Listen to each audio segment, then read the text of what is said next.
Señor los bendiga bien mucho. ¿Cómo están?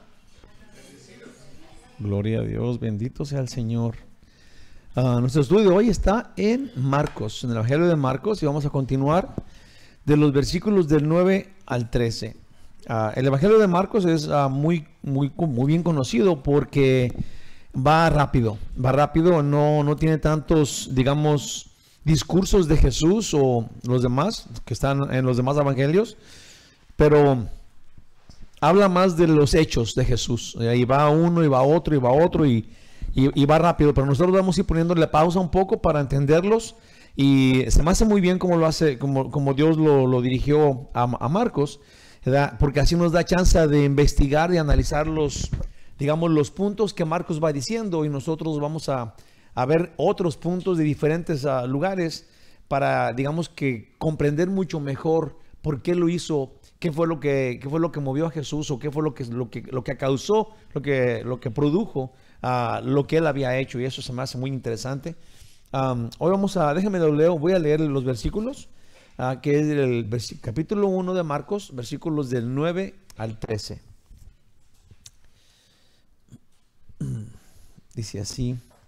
Dice: aconteció en aquellos días que Jesús vino de Nazaret de Galilea,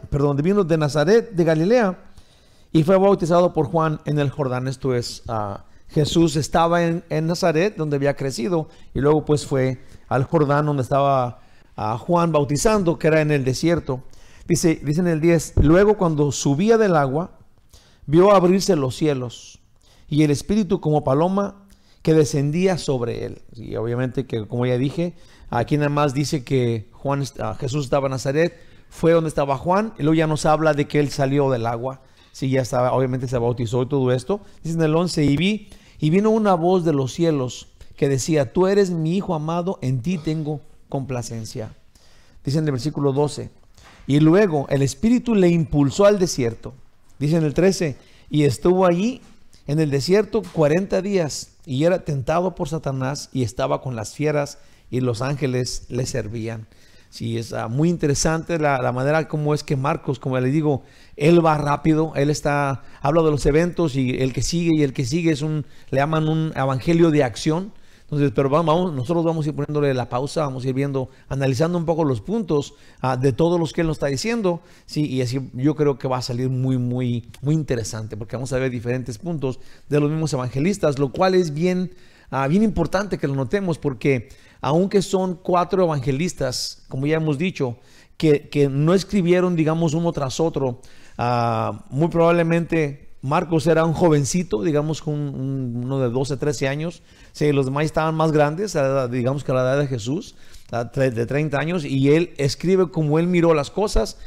Lo mismo el doctor Lucas, él dice: yo voy a analizar bien los puntos, voy a investigar y voy a escribir lo que muchos han querido escribir. No se diga, Mateo estuvo con Jesús, él escribió su punto de vista, como él lo vio. Juan estaba con Jesús, él escribió ya muy viejo, como él lo vio, cómo él vivió todo esto. Y los 4 evangelistas hablan del mismo punto sin contradecirse, aunque escribieron en diferente tiempo, porque están hablando del mismo Jesús, de la misma verdad.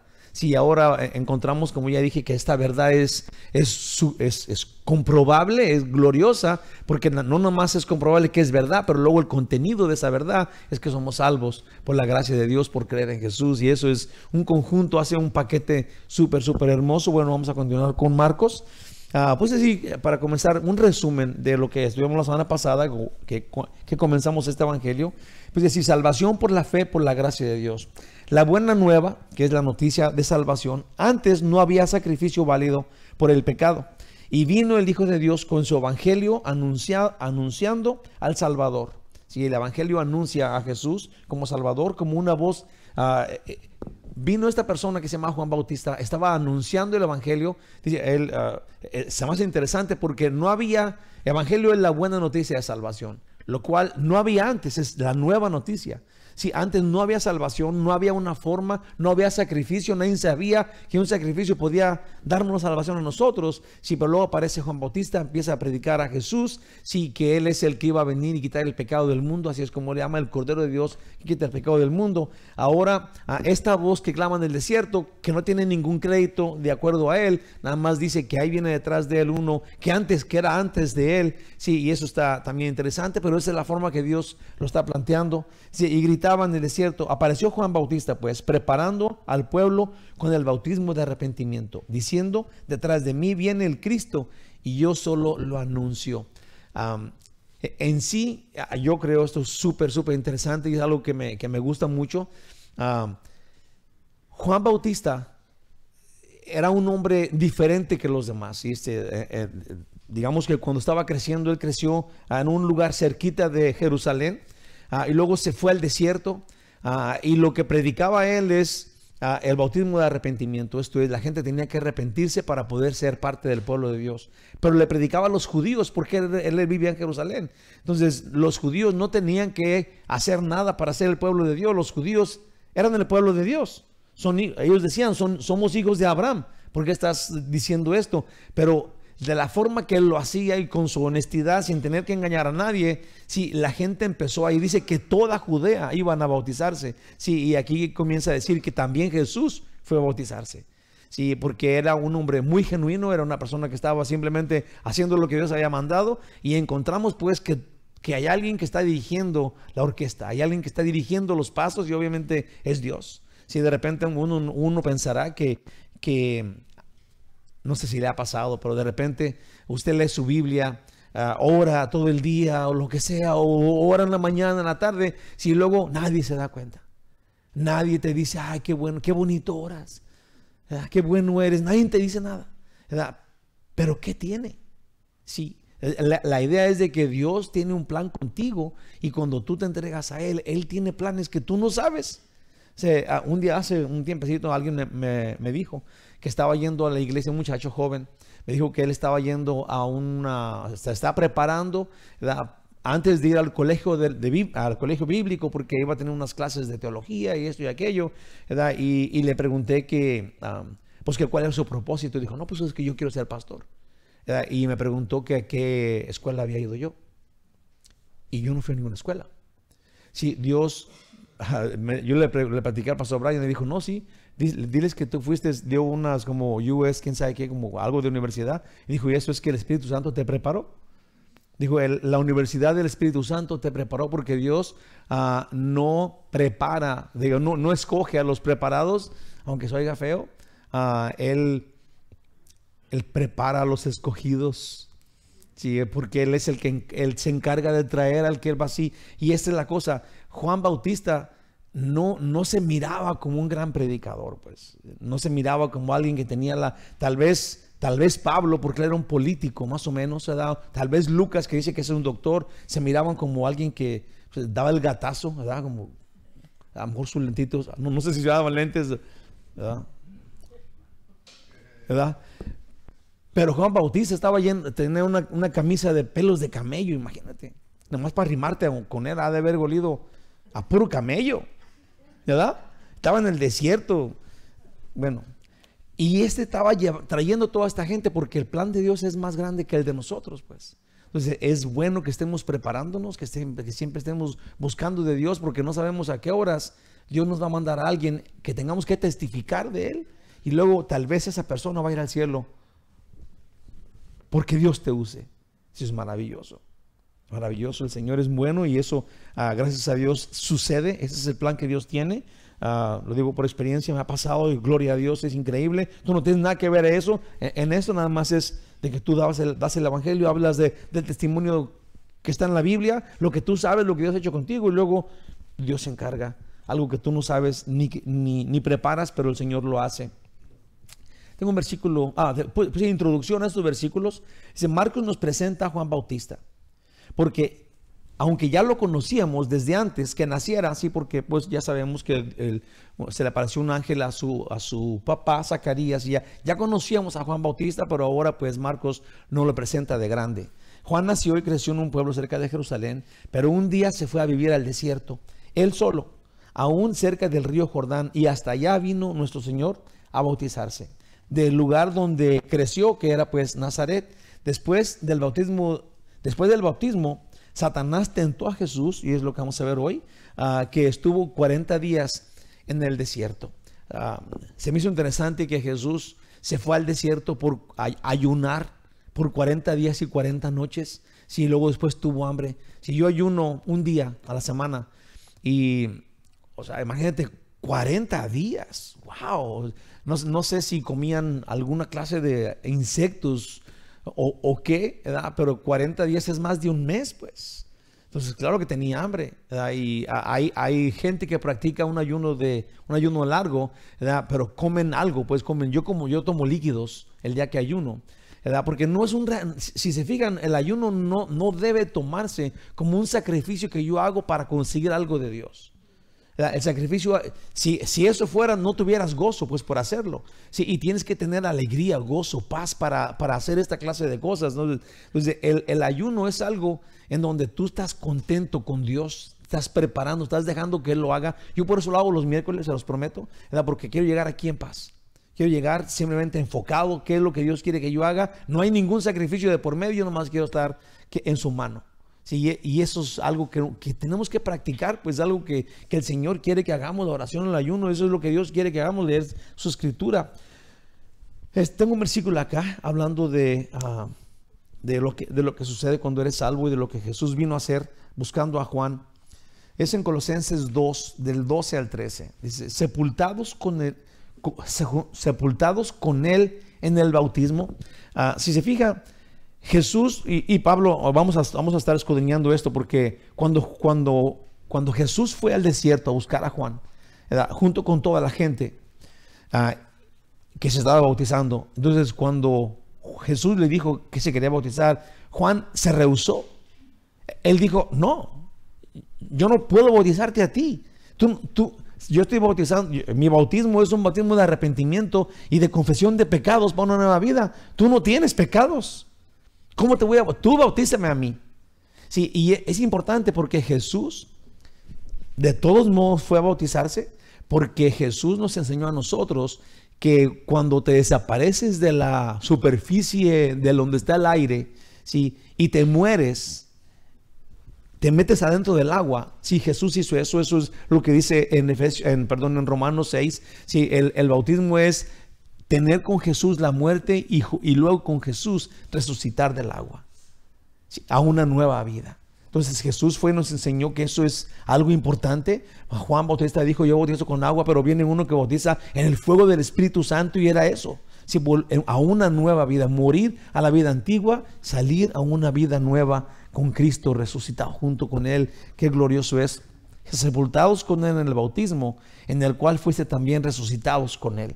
Dice en Colosenses 2:12, dice, mediante la fe en el poder de Dios que le levantó de los muertos. En el 13, y a vosotros, estando muertos en pecados y en la incircuncisión de vuestra carne, os dio vida juntamente con Él, perdonándoos todos los pecados.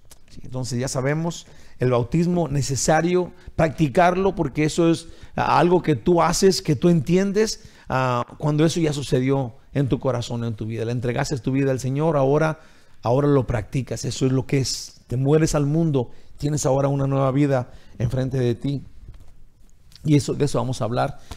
Puse del versículo 9, déjame lo leo. Aconteció en aquellos días que Jesús vino de Nazaret a Galilea y fue bautizado por Juan en el Jordán.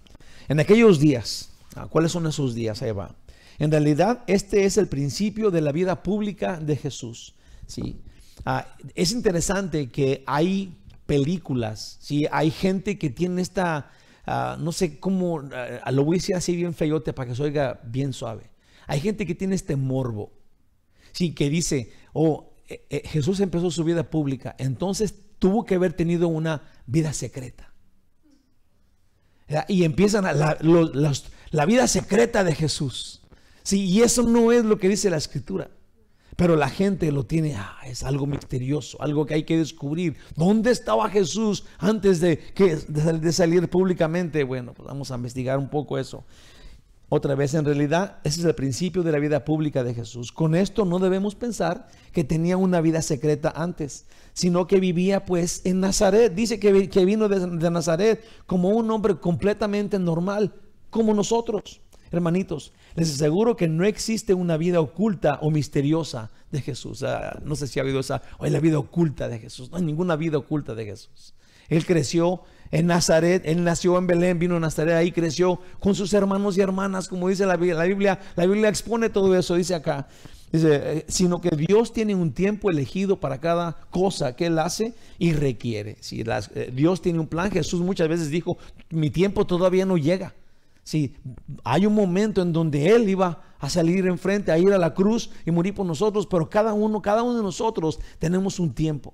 Sí, yo ahora veo a mis hijos batallando, ¿verdad? Que este trabajo y que la escuela y que todo aquello. Y yo digo, sí, yo ya, con lo que yo ya viví, ya pasé por esos tiempos. Sí, yo no sabía cuáles eran mis tiempos, porque uno no sabe cuál es tu tiempo. Pero ya cuando estás más grande, los puedes ver. No sé si lo ha revisado usted, pero yo puedo ver mis tiempos, pues, los tiempos de Dios que puso en mi vida. Cuando yo me vine de Guadalajara y dejé a mi pobre mamacita allá chillando. Yo vine de 18 años, el más grande de mi casa. Sí, me vine a trabajar en las vacas. Pero Dios tiene tiempos en tu vida donde te va preparando para algo que Él va a hacer contigo, y luego ya estás viejo y te das cuenta para qué.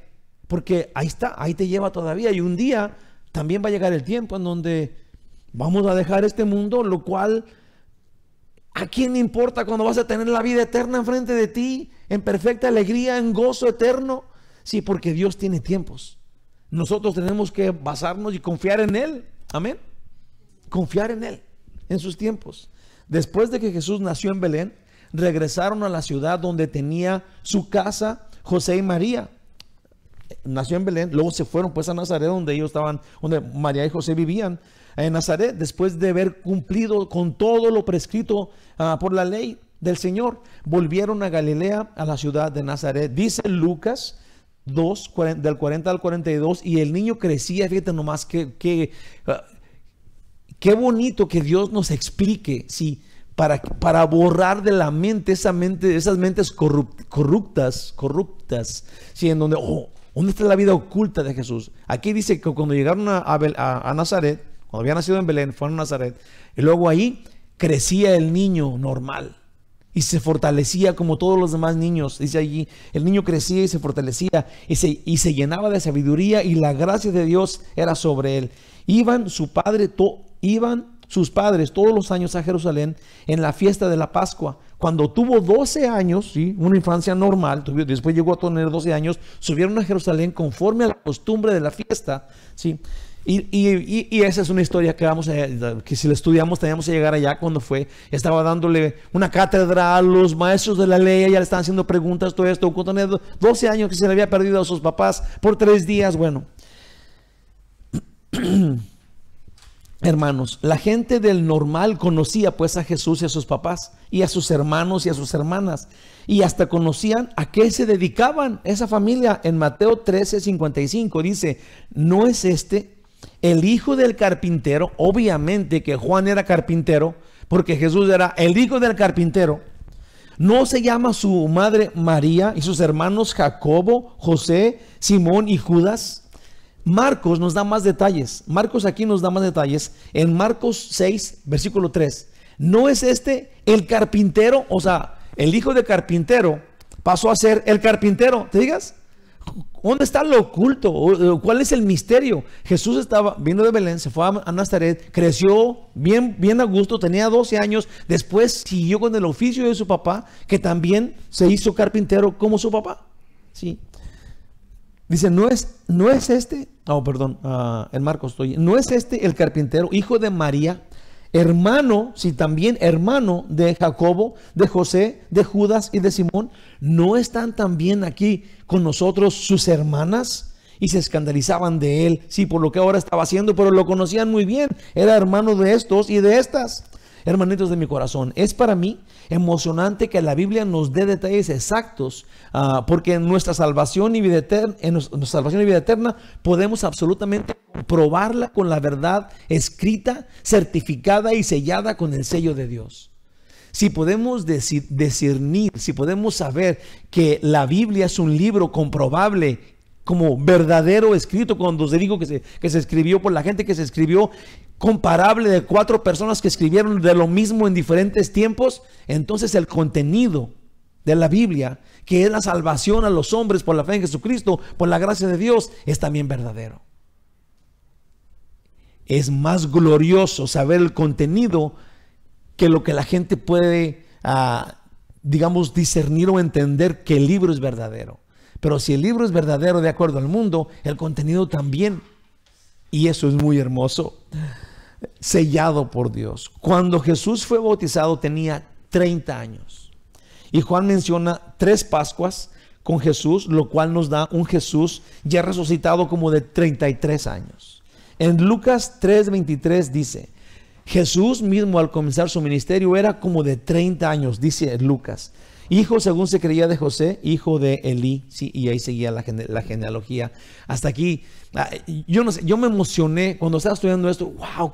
Qué mucha información hay sobre la vida de Jesús desde que era niño. Sí, a lo mejor la gente no sabe, mis parientes, mucha de la información de lo que yo hice en mi vida. En lo escrito en la Biblia podemos ver lo que Jesús hizo en su vida.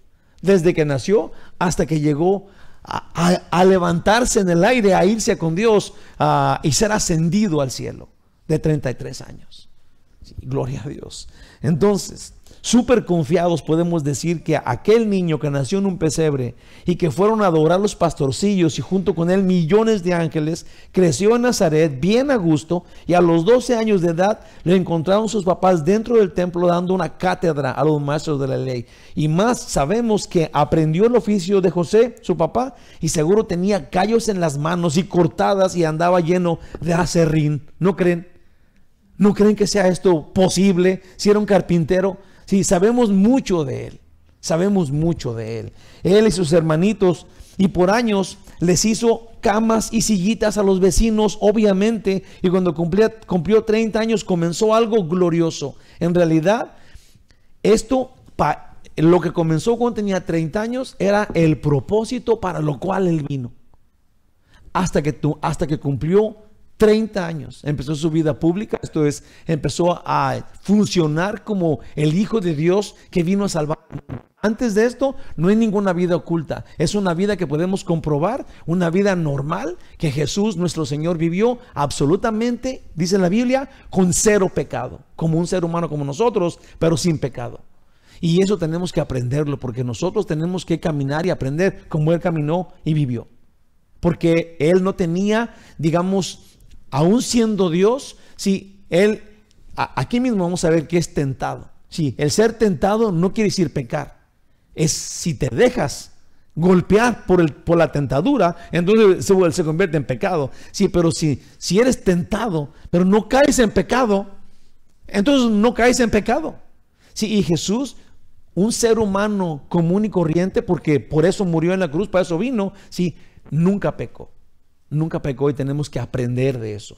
Nosotros tenemos que aprender de que no podemos decir, oh, sí, ahora es imposible decir, no, pues es que yo como ser humano pues caigo. Sí, por Jesús como ser humano no cayó.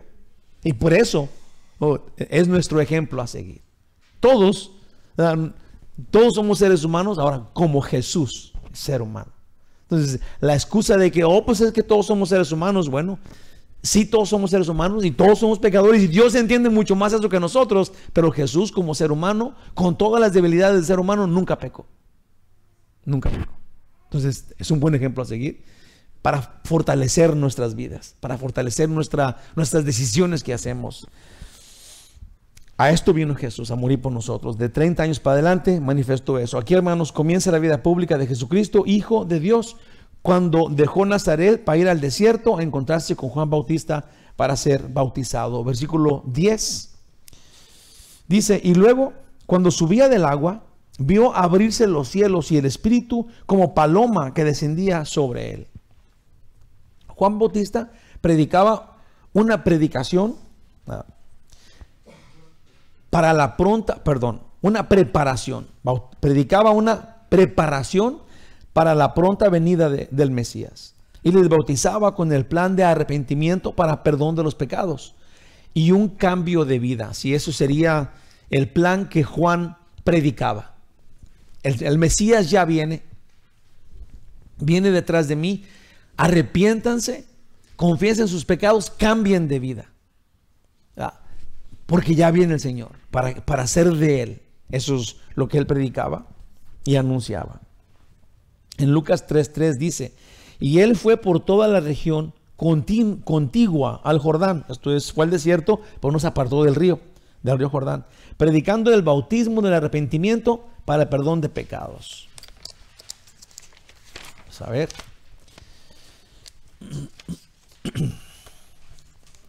Hermanos, cuando Juan vio a Jesús,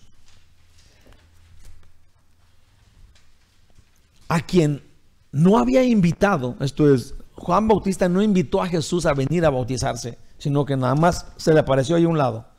Emocionado, dijo Juan, en Juan 1, 29 y 30, dice: al siguiente día vio Juan a Jesús que venía a él y dijo: he aquí el Cordero de Dios que quita el pecado del mundo.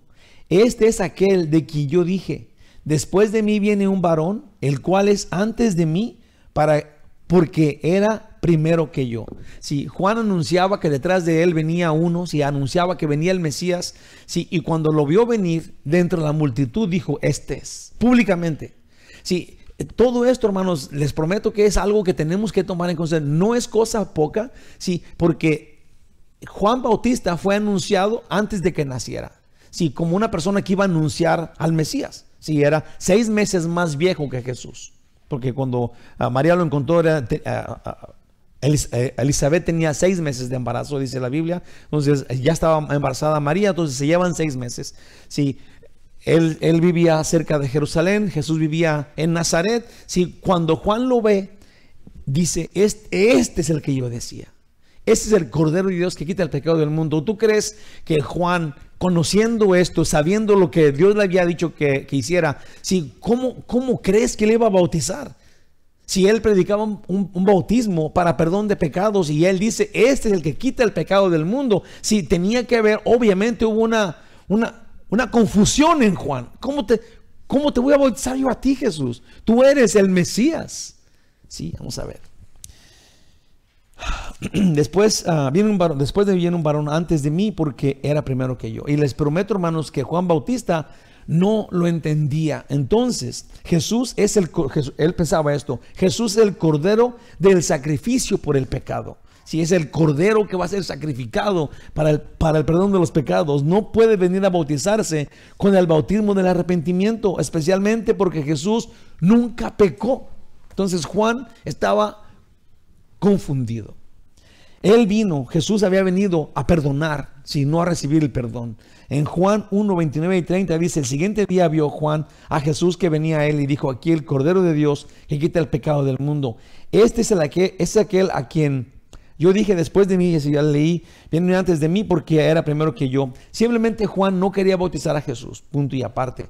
Mateo 3, 14 dice: mas Juan se le oponía diciendo: yo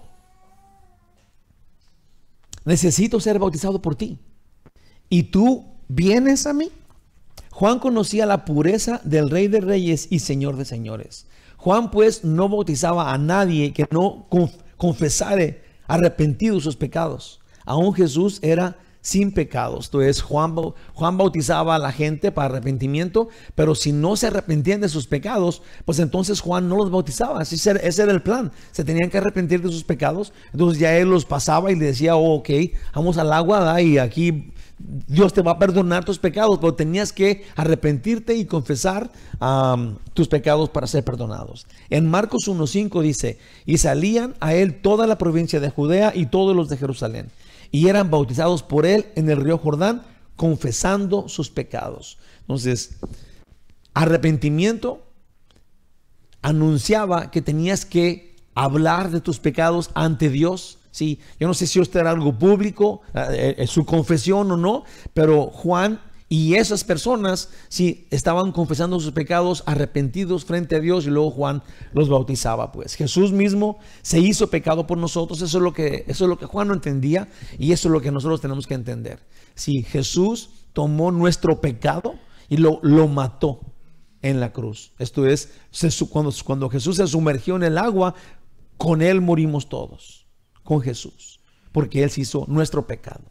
Y cosa obviamente inentendible para Juan Bautista, inentendible para todas las personas en este tiempo, sí, hasta que Jesús pues murió, resucitó, y luego ya nos cayó el 20. Ojalá que nos caiga el 20 a nosotros. Por eso Jesús fue a bautizarse, para que nosotros entendiéramos que tenía que haber muerte y tenía que haber una nueva vida. Tenía que haber una resurrección junto con Jesús, después de morir junto con Él. Entonces Jesús mismo se hizo pecado por nosotros. Dice en el versículo 11: y vino una voz de los cielos que decía: tú eres mi Hijo amado, en ti tengo complacencia. Y te va. Jesús, en su plan divino, quiso bautizarse, y así también confirmó su majestad y la unidad que tiene con el Padre. Miren, puse aquí, miren, hermanitos, y pensemos juntos. Dios es justo y solo ejerce justicia.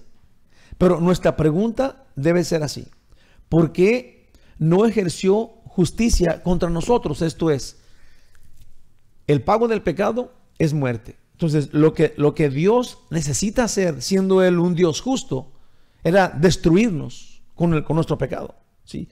Lo más normal del mundo es que si pecamos, entonces Dios nos da matarile. ¿Sí? Es justo. El pago del pecado es muerte. Y el juez es Dios, que libremente y con todo derecho hace lo que debe hacer el justo juez con alguien que es culpable. Amén. Es temeroso, es terrible, porque todos somos culpables y merecemos ese castigo de Dios justo. Justo. Un castigo justo. Una destrucción nuestra justa. No nos gusta, ¿verdad? A Él le gusta menos. Ahí te va. Pues su santa justicia debe destruir a cada pecador uno por uno de nosotros. En Isaías 42:1 dice: he aquí mi siervo, yo lo sostendré, mi escogido, en quien mi alma tiene contentamiento. Esto es Isaías, antes de que viniera Jesús. Dios tiene contentamiento en su ungido. Está feliz en Jesús. Sí, tenemos que entender nosotros ahorita, sí, que Jesús es la única chance que tenemos nosotros, los pecadores malvados que merecemos la muerte, porque Él vino para recoger nuestro pecado, meter su pecado en Él, matarlo en la cruz, y nosotros juntos con Él morir. Sí, y luego, porque Dios quiere que nosotros, porque no nos quiere destruir por lo malvado que somos, Él vino y murió en el lugar nuestro, sí, con toda razón y con toda justicia contra Jesús, porque Dios tenía que ejercer muerte contra nuestro pecado, pero la ejerció en Él mismo. Sí, Dios ejerció su justicia, que al final de cuentas es nuestra justicia. Nos hizo justicia en Jesús, muriendo Jesús en la cruz, y justamente morimos junto con Él, sin que nosotros muriéramos, pero Él sí. Y luego cuando Él resucita de los muertos, todos los que merecíamos la muerte, ¿qué crees? Ya no la merecemos, porque nos quitó el pecado. ¿Se entiende eso? Sí. Yo pensaba que íbamos a echar un grito carcajeado como un mariachi ahorita. Dios nos quitó el pecado que nos hacía merecedores de la muerte. Es importantísimo esto. Sí, lo que Jesús hizo de bulto en el bautismo es exactamente lo que pasaría, lo que debía de pasar para los pecadores: muerte.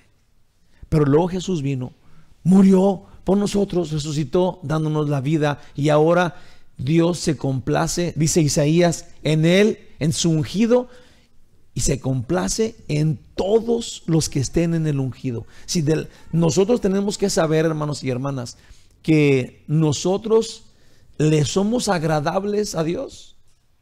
en Cristo Jesús. No más. No más.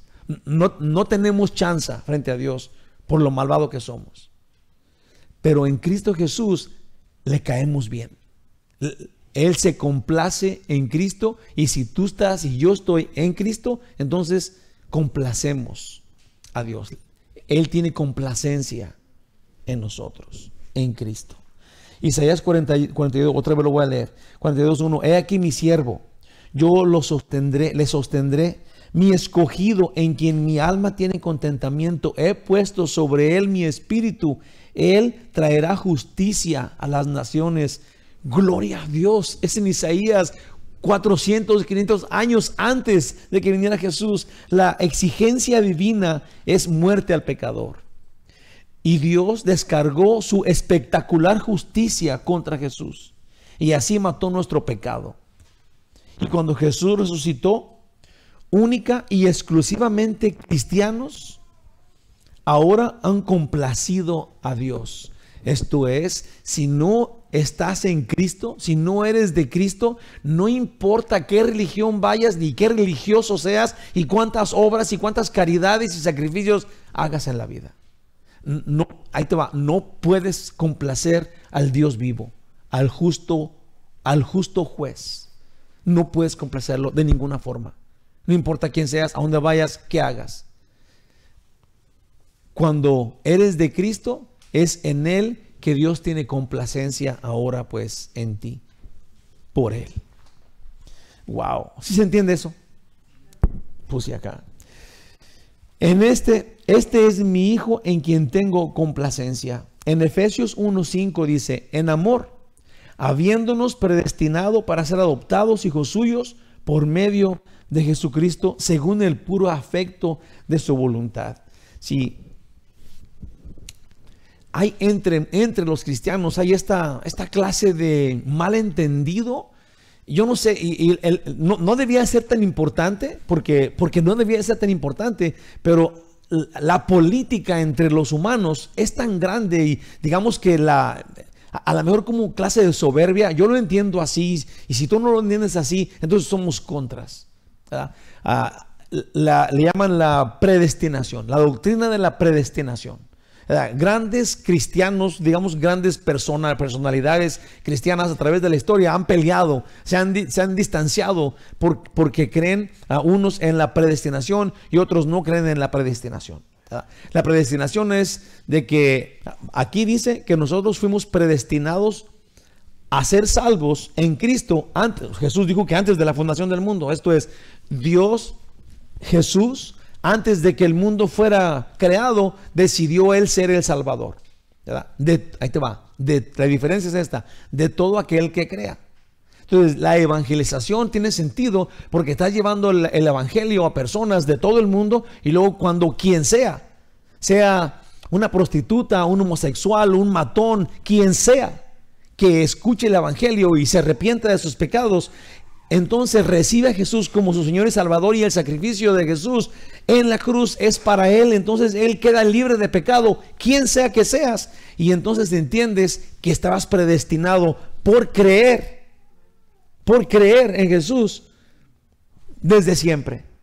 Sí, no es de que Dios decidió por ti y tú te vas al infierno y tú te vas para el cielo, de Tim Marín, que eso no está en la Biblia. Pero esa distinción ha sido una gran barrera a través de la historia cristiana, y es una mancha que el diablo ha hecho, porque nosotros debíamos devorar todo y decir, ok, si tú crees en Cristo Jesús, eres salvo, porque ese es el evangelio. Quien sea, todo aquel que crea tiene vida eterna, no se pierda, más tenga vida eterna. Entonces, punto y aparte, sin meternos en más política, si nosotros creemos que Jesús es el Cristo, eso es el enviado de Dios, en quien Dios tiene contentamiento, entonces nosotros somos salvos, somos de Dios, complacemos a Dios en Cristo Jesús, y esto es eternamente, es para siempre. Sí, lo que tuvimos que hacer y que tenemos que luchar contra eso es nuestra antigua naturaleza. Esto es lo que antes éramos. Sí, mucha gente dice, es que es tan malo que no puede salvarse. No, la Biblia dice que todos somos iguales de malos, por cuanto todos pecaron, porque todos éramos de la misma roncha. de la misma costra, ¿verdad? Pero luego, arrepintiéndonos, ahora entendemos quién es Jesús. Él es el Salvador del más terrible pecador que haya, porque el único pecado que te aparta de Dios es el pecado, quien sea que lo haga o como sea que lo haga.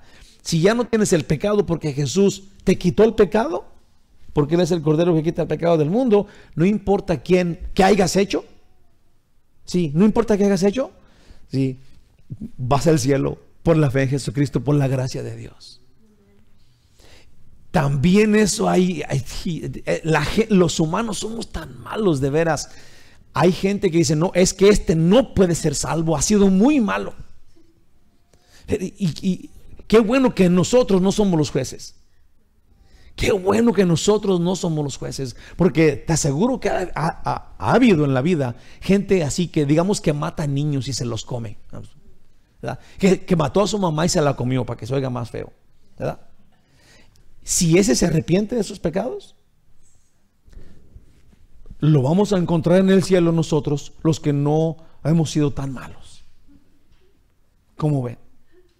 Eso dice Dios. Y eso es maravilloso, porque todos tenemos el mismo pecado y la misma chance. La misma chance, la misma gracia de Dios abierta a todo aquel que confía y que crea en Jesús. Jesús murió sumergido, resucitó, salió del agua. Tú y yo en Él. Llega Dios, digamos, se oye esta voz del cielo, se rasgan los cielos, se ve la paloma que viene, se oye esta voz: este es mi Hijo amado en quien me complazco.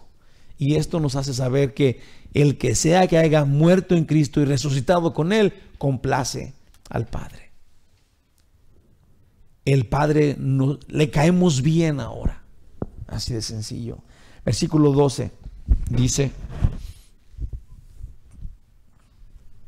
luego, eso sería después del bautismo de Jesús, como ya dijimos, Marcos va de carrerita. Luego esto pasó. Luego el Espíritu le impulsó al desierto, lo motivó, lo llevó al desierto. El Espíritu Santo, ¿okay? Una vez bautizado Jesús, fue al desierto. Dice Marcos que estuvo 40 días en ayuno. Seguramente apartarnos del mundo para estar a solas con el Señor es algo que debemos aprender de Jesús. A mí me ha parecido importante que Jesús es Dios, ¿verdad? Pero Él nunca dejó de ser Dios, pero encarnó su palabra y vivió como uno de nosotros aquí en la tierra, como un 100% un ser humano, ¿verdad? Pero Él se apartaba, estaba con sus discípulos y luego se apartaba para orar. Se apartaba de ellos y luego se iba a un lugar solo y luego oraba a Dios. Varias veces dice la Escritura. Aún en el jardín de Getsemaní hizo lo mismo. Él se apartó para orar, ¿verdad?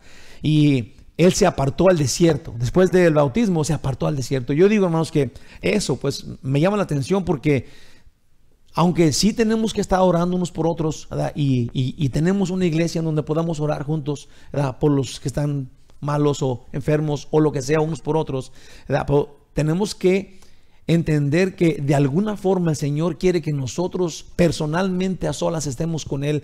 Seguramente a Él le gusta eso. Ahora, seguramente eso a nosotros nos beneficia. Seguramente eso es algo que nos pone en el lugar que Dios quiere que estemos, enfrente de Él, sin depender de un amén de alguien más. Más es tú y Él.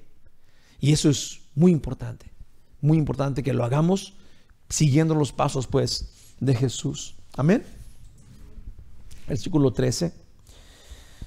Y estuvo allí en el desierto 40 días y era tentado por Satanás y estaba con las fieras. Y eso es un detalle que Marcos pone aquí, ¿verdad? Porque ahí te va. Digamos que de ninguna forma yo creo que Marcos llamó una fiera a una lagartija, ¿verdad? O sea, seguramente eran fieras malvados, ¿verdad? Un oso, un tigre, ¿verdad? Y estaban ahí sentaditos, ¿verdad? Sin hacerle nada a Jesús.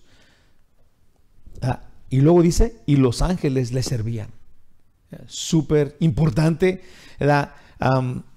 Que los ángeles le servían a Jesús y que estaba entre las fieras, pero el diablo lo estaba tentando.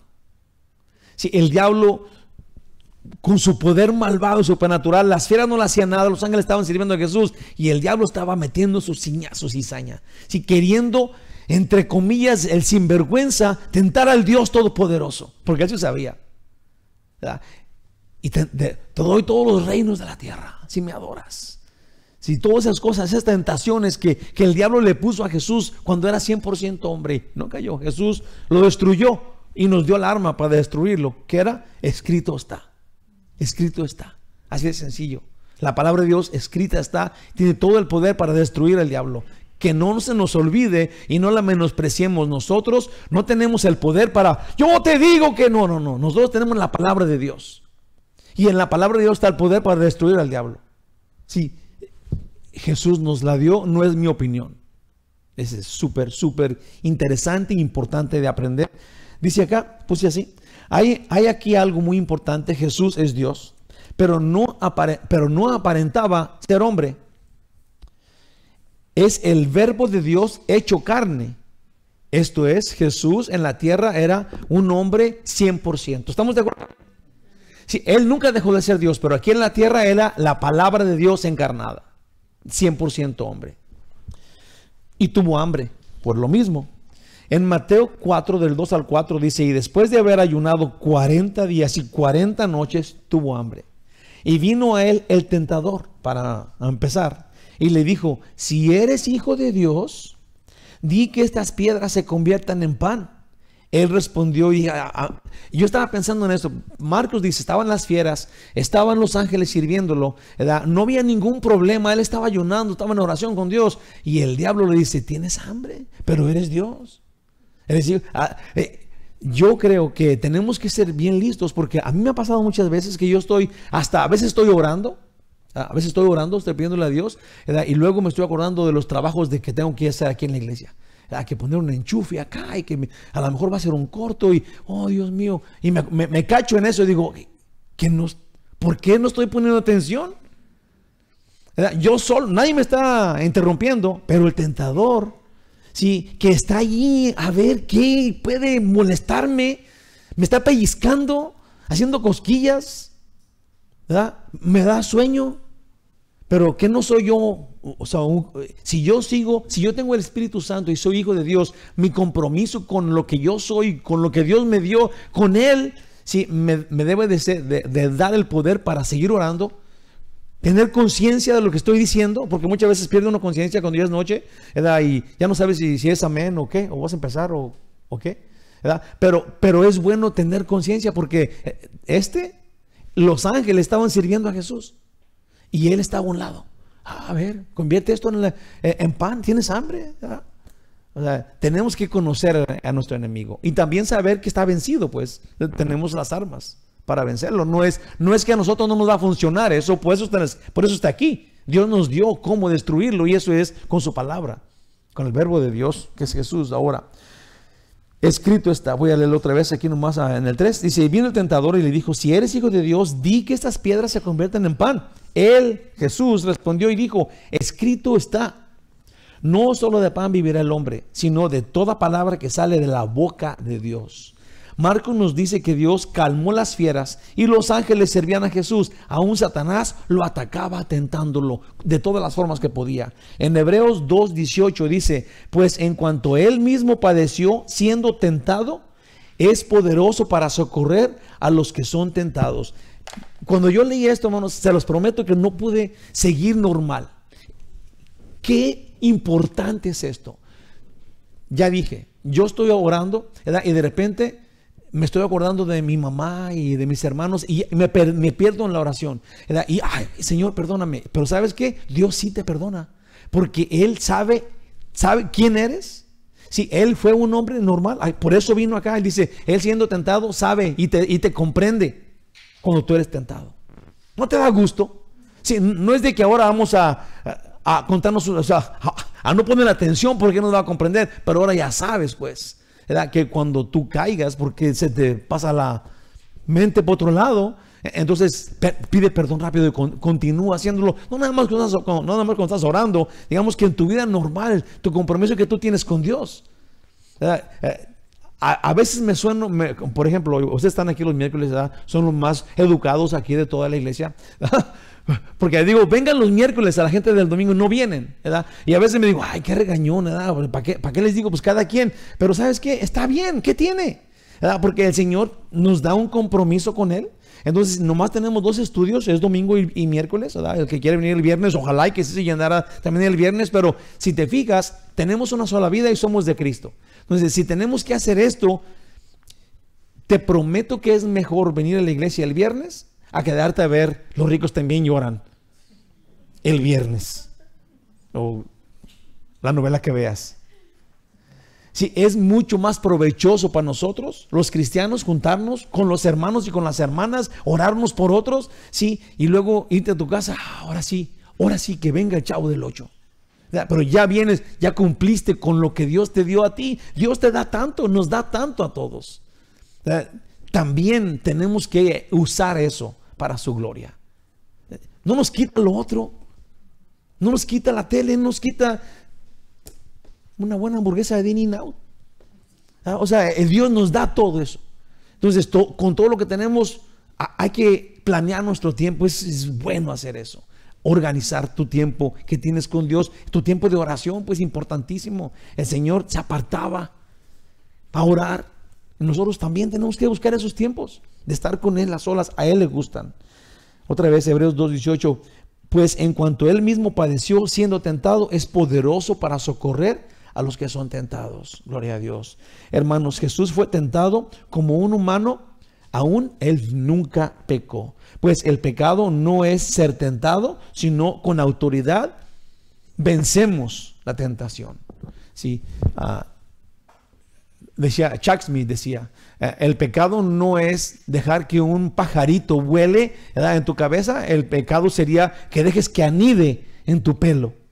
Entonces, si anda allí rondándote, o sea, mientras que no caigas en el pecado, si la tentación va a estar ahí, todos somos humanos y somos débiles, ¿verdad? Pero no tenemos, con autoridad de Dios tenemos que zafarnos de caer en pecado. Amén. Conclusión final: Jesús fue tentado, aún con Él estaba el Espíritu y los ángeles, porque el Espíritu Santo lo había llevado, los ángeles le servían, las fieras ni siquiera le hacían caso. Hebreos 1:14 dice: ¿no son todos espíritus ministradores enviados para servicio a favor de los que serán herederos de la salvación? Este versículo también me llegó al alma porque mi abuelita y mi mamá, cuando, que los ángeles de Dios te protejan y todo esto, pero ¿saben qué? En Hebreos 1:14 dice que los ángeles que ministraban a Jesús también siguen ministrándonos a nosotros. Dice ahí que no son espíritus ministradores de los que recibieron salvación. Sí, no nos olvidemos que los ángeles nos están cuidando, nos están sirviendo, son siervos de nosotros, enviados por Dios para servirnos como sirvieron a Jesús. Eso no es del Antiguo Testamento, esto es hoy. No esperemos verlos, ¿verdad? Nunca he sentido sus alitas. ¿Y eso qué? Estemos contentos porque sepamos que están ahí sirviéndonos, porque así es, para eso los mandó Dios. Dice aquí, otra vez lo voy a leer que me encantó: no son todos espíritus ministradores enviados para servicio a favor de los que serán herederos de salvación. Gloria a Dios. Nosotros ya no andamos solos, hermanos, cargando con el pecado del mundo. Sí, ahí está el pecado, pero en el Espíritu y aún de parte nuestra están los ángeles. Por eso en Jesús somos ¿qué? Más que vencedores. Ese fue el título, si se fijó. Somos aceptos porque en Jesús somos aceptos ante el Padre. Pues somos aceptos en Jesús que vencimos. Nosotros tenemos la llave, tenemos herramientas para vencer las tentaciones, para vencer todo, porque nosotros le pertenecemos a Él. El versículo que está atrás de su hojita en Lucas, dice Lucas 22, de 31 a 32, dice: digo también el Señor, Simón, este me encantó también, hermanos. Le dijo a Jesús a Simón, a Pedro, dice: Simón, Simón, he aquí Satanás os ha pedido para zarandearos. Hijo, qué chulada de versículo, te lo prometo. Miguel, el diablo te anda pidiendo para zarandearte, mijo, ¿verdad? Y luego para zarandearos como a trigo, dice Jesús, pero yo he rogado por ti para que tu fe no falte. Y tú, una vez vuelto, confirma a tus hermanos. Te da casi ganas de chillar con este versículo. Obviamente que Dios nos lo dice a nosotros. Oye, el diablo te anda buscando para zarandearte, pero no te preocupes. Yo ya oré por ti, no se te va a... Al contrario, prepárate para que tú vayas y prepares a otros. Gloria a Dios. Gloria a Dios. El versículo último que está al principio de su hojita, que es en Romanos 8:37, dice: antes, en todas estas cosas, somos más que vencedores por medio de aquel que nos amó. Bendito sea el Señor. Te damos gracias, único Dios verdadero, por tu amor por nosotros, Señor. Qué bendición es servirte, qué bendición es pertenecerte, ser tuyos, ser tu cuerpo, ser parte del cuerpo de Cristo, que están metidos dentro de Cristo y vamos al cielo porque te pertenecemos. No hay forma de escaparnos, de llevarnos donde tú vayas, porque somos tuyos, porque tú nos hiciste tuyos. Ahora somos uno con el Padre, como tú dices, Señor Jesús. Gracias. Gracias, glorioso Rey divino. Guárdanos, equípanos, fortalécenos, apártanos del mal. Danos dirección, danos el enfocarnos en vivir una vida santa, tener compromiso contigo y servirte, llenos de tu espíritu, rodeados de ángeles. Gracias, Señor, por tu dirección, por tu presencia. Gracias por tu palabra. Gracias por el Evangelio de Marcos. A ti la gloria, oh magnífico Dios. En el nombre de Jesús, gracias.